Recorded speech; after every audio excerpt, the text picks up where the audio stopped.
நம்ம ஒசூர் பகுதியில் பாகலூர் பக்கத்தில் ஒரு வில்லேஜ். கடந்த நம்ம ஒரு 20-25 இயர்ஸாக க்ரீன் ஹவுஸ்க்குள்ளே நம்ம ரோஸு, ஜெர்பரா, ஜிப்சோபிலியா இந்த கட் ஃப்ளவர்ஸு க்ரோ பண்ணிகிட்ருக்கோம்.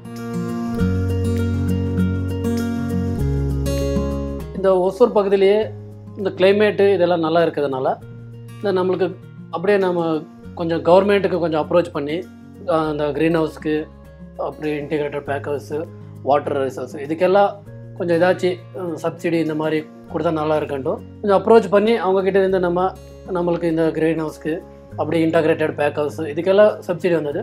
இன்டகிரேட்டட் பேக் ஹவுஸ்க்கு 35% சப்சிடி வந்தது, க்ரீன் ஹவுஸ்க்கு 50% வந்தது. அதனால் நம்மளுக்கு ஃபார்மிங் பண்ணுறதுக்கு கொஞ்சம் பெனிஃபிட்டாக இருக்குது.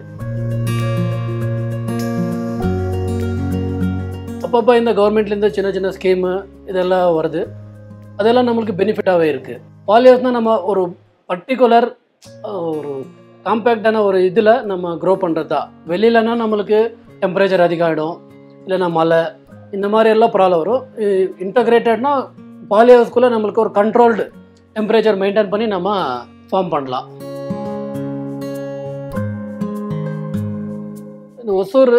இந்த கிருஷ்ணகிரி டிஸ்ட்ரிக்ட்லேயே ஒசூரில் நம்மளுக்கு கிளைமேட்டு இந்த ஃப்ளோரிகல்ச்சருக்கு இதுக்கெல்லாம் கொஞ்சம் நல்லா இருக்குன்ட்டு 25-30 இயர்ஸ் பேக்கே எல்லாருக்கும் கொஞ்சம் நாலேஜ் இருந்தது.